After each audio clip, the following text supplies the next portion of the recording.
The London Marathon ballot results were announced a couple of weeks ago. I'm going to assume in this video that you didn't get in and that you are taking, or that you want to take, the charity route instead. Running the London Marathon for charity is my specialist subject, so there's an awful lot I have to share.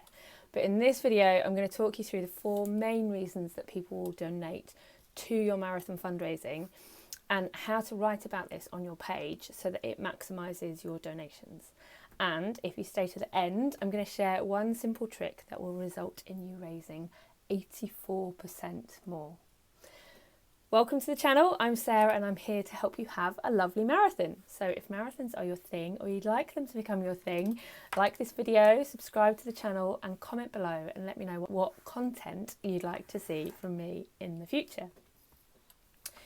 If you have a strong page, people are not only more likely to donate, but they are likely to give even more.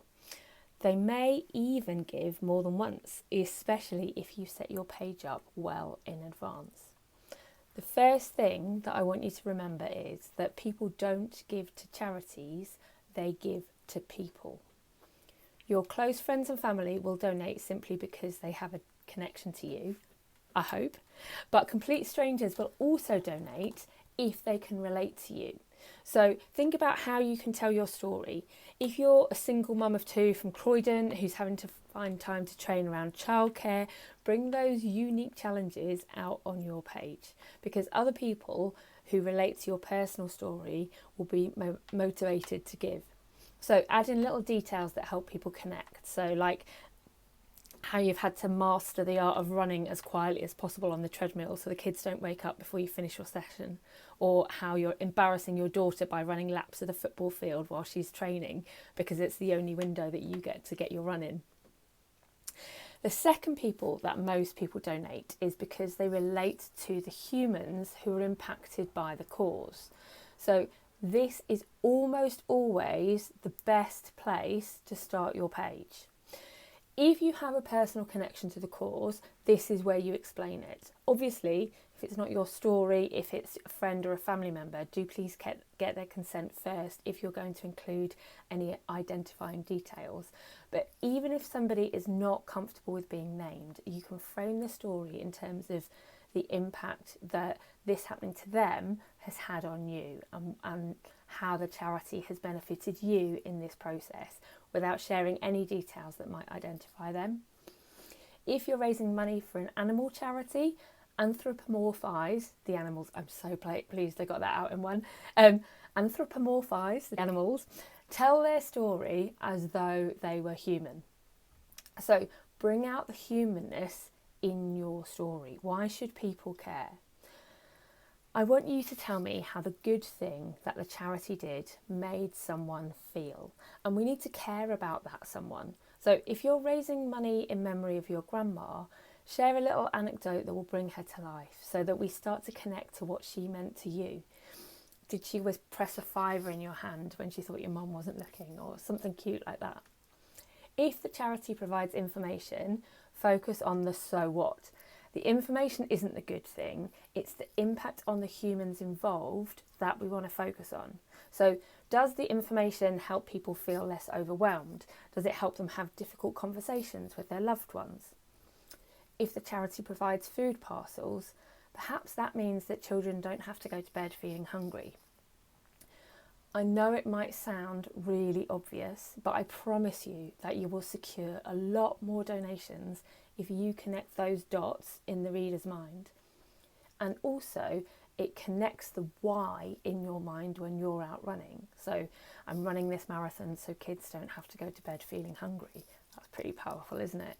Or I'm training in the cold and the dark because when people get a scary health diagnosis, I want them to have the information that helps them feel like they still have options. But you certainly don't need a personal connection in order to help other people connect to your cause.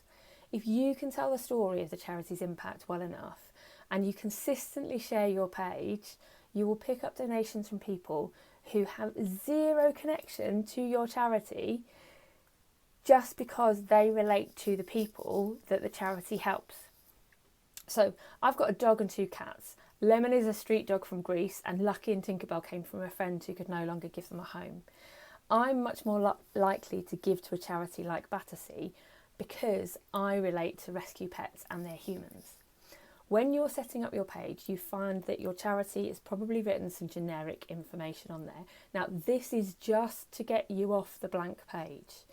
So if you read that default text and feel a bit about it, then your donors are going to feel a bit about it too. And that's not what we want.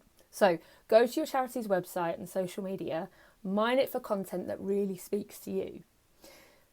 If you're putting it on your Instagram stories, share a little video that the charity has made, drop your link in and tag your charity so that they can reshare it, because this is a really great way of reaching complete strangers who've got no connection to you, but they do have a connection to the charity and they're just looking for reasons to give, and you're giving them that excuse.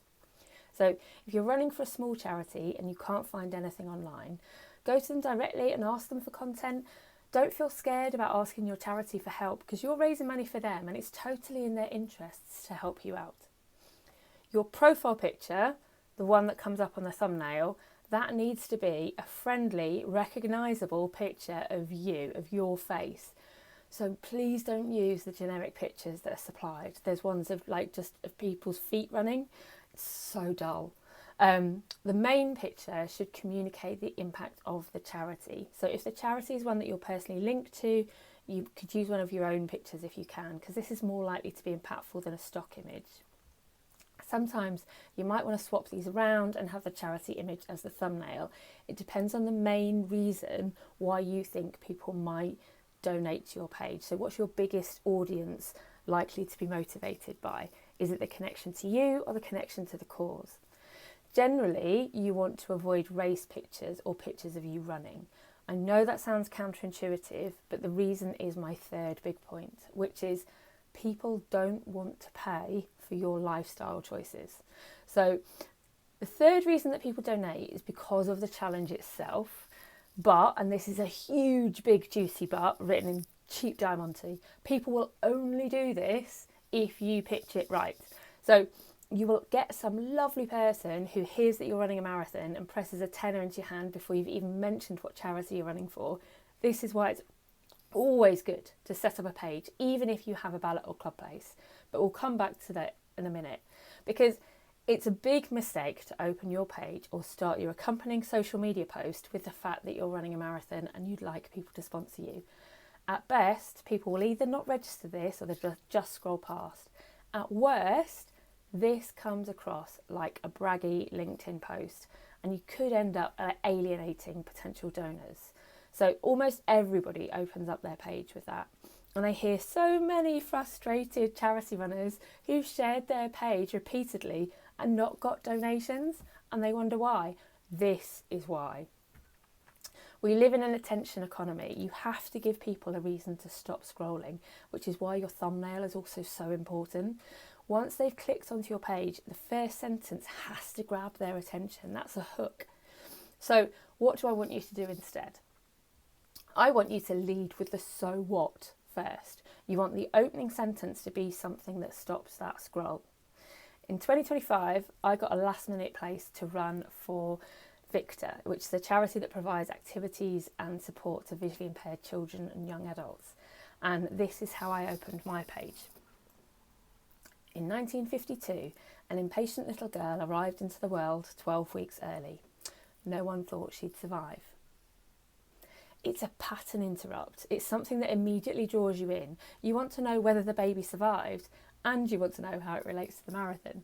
So I go on to explain that this is my mum who's been blind since birth, and that's my connection to the charity and why it's important to me to support them.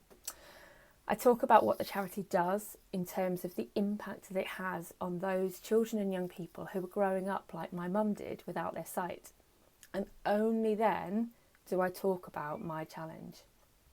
And when you talk about your challenge, again, bring out the human element. What makes this particularly challenging for you? So if this is your first marathon or your first since a significant health diagnosis or injury, definitely mention that. if you were in a terrible accident last year, you nearly died, you had both your legs amputated, and you're running for the charity that helped save your life or rebuild your life, then it's something you might want to lead with. But if it's not that fantastically relevant, keep the what you're doing after the why you're doing it.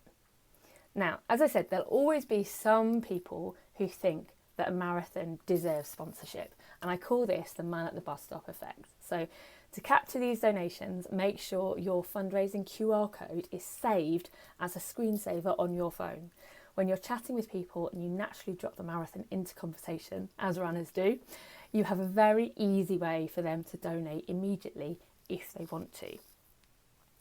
The fourth reason that people donate is because they're getting something in return. So it might be a chance to win something. It might just be that they love the thrill of the game. When I was in primary school, we were given bottles of milk. You know, they were like each person had a bottle of milk every day. If someone was absent, their milk was up for grabs. And my teacher, Mr. Wesley, shout out to him, he used to flip a coin. So you put heads, you put your hands on your heads, tails, you put your hands on your bum. And I won this game most days. The funny thing was that most of the time I didn't even want the milk. I just wanted to win the game. So people will donate if you can kindle up that excitement of winning, if you can give them something to win, give them that chance of winning. If you're part of a sports team or a run club, tap into that natural competitiveness amongst the people there. You don't need to have fantastic raffle prizes. You just need to drum up that excitement of maybe I might win something. You can use scratch cards like guess the chocolate bar, or run a sweepstake for people to guess your finishing time or the number of steps you've run in training that month. People will also donate in return for something they would have bought anyway. I've got loads more to say about this fourth point, but this video is already pretty long, and now your priority is getting that page up and running. So for now, I feel I've given you enough to get started with that. Just remember, people don't give to charities, they give to people. So bring out the humanness in your story and give people a reason to care. Talk about what the challenge means for you personally, but don't lead with that unless it's something truly remarkable. Choose your thumbnail carefully, don't use generic pics. And lastly, I promised you that secret tip. Make sure there's a donation on your page before you share it. Data shows that runners who sponsor themselves raise an incredible 84% more overall. And I'll tell you about the crowd-in effect, which is responsible for that, in a later video. But for now, I would love you to put the opening line of your fundraising page in the comments. I'll be reading through them and giving feedback on the best scroll stoppers. And if your hook blows me away, I might even sponsor you myself. Good luck, and I'll see you next time.